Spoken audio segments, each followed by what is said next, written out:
So you might ask, we do have fairly sophisticated diagnostic equipment. Once we can isolate the, for instance, if a cable has failed, we can put some diagnostic equipment on that and put a signal through that, and we can determine kind of along the cable route within a plus or minus 5 feet where this fault might be if it was in a main run of cable. However, in this case, it was a connector, as I said, so it was actually a man-made connection that had failed. So the questions we start asking is, why did it take so long? And we ask the very same questions you ask, and what could we do better to minimize this type of thing from happening again? And what I've done is I've asked for two things to happen, is that we permanently install some indicators on the backbone system serving the core, the primary loop coming out of the substation down serving the city center here, so that if there was another failure, we would be able to very quickly determine from a very large length of cable to a very short period, short area, that these tools that they're putting on are called fault indicators, and they let us know where the fault is or where it isn't. And so it narrows the search very quickly. So there's an order out to install those. The reason why they aren't on, so you might ask, why didn't you put those on to begin with? And the reason we don't is because the equipment that failed doesn't fail very often, and we put them on, and plus the wires that are in the ground are about in the 10 to 12 year vintage. That is fairly new from our standard. We still are operating some 30-year cables that still haven't had a failure on them of this same variety. So they're very reliable cables. They're very reliable connectors, and this was a very uncommon failure type of event. But we are putting these indicators on. We don't usually put them on what we call our feeders, but we are putting them on this one so we can isolate this very quickly should anything happen again. Then I'm also asking for, we have some heat detection equipment, because at the early stages of an equipment failure, a connector failure, it begins to show heat.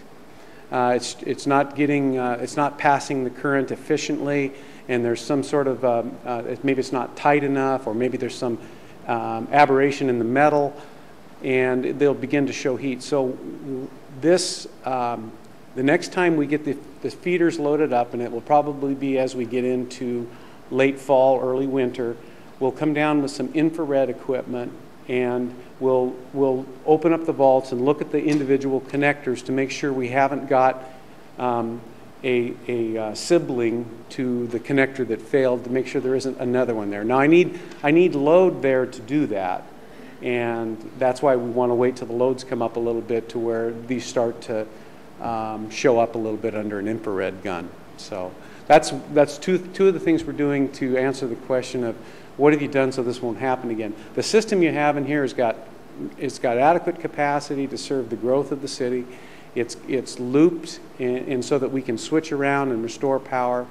The reason why we couldn't switch around because they couldn't find the problem to be able to isolate it to bring the other sources in to restore power. So it was the location as much that was a problem, being very close to the substation, that created that extended troubleshooting time. Thank you, Mr. Zeller, and it's very comforting to know that you are taking proactive steps so we can isolate this sooner in the future and be out of power a whole lot less sooner, or not even have to go without power. It sounds like you have some systems that have never had a failure, so that's good to know that you're taking that proactive approach. Councilmember Wilcox has a question for you. Yeah, a quick question for you. I respect you being here. I respect your job, very much so. One of the complaints I got from a number of constituents was they would call in and they'd say, well, it's going to be taken care of by 12. They call in, no, it's going to take care of by 3. No, it's going to take care of by 6. So we went around, people were doing things based on that particular say-so. What I'm suggesting is if you don't know just tell them we don't know, and it'll become as soon as possible. But there were quite a few constituents that made that remark to me, and I'm not criticizing you, please. So I just wondered if you'd address that. Point noted and taken. It really is a training issue. We have a call center with folks that are staffed to respond to customers' calls and needs. And in some time, and the instructions that we give them is don't say anything if you don't know it. Sure.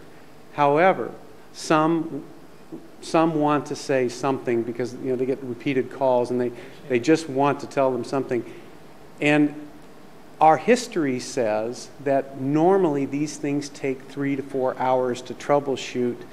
And so they're saying, well, I really don't know, but maybe the way it should have been, our history has told us these type of events are 3 to 4 hours, but I really don't know in this case because we haven't found it yet. It's a training issue, and we work on it every day, and we try to, that's why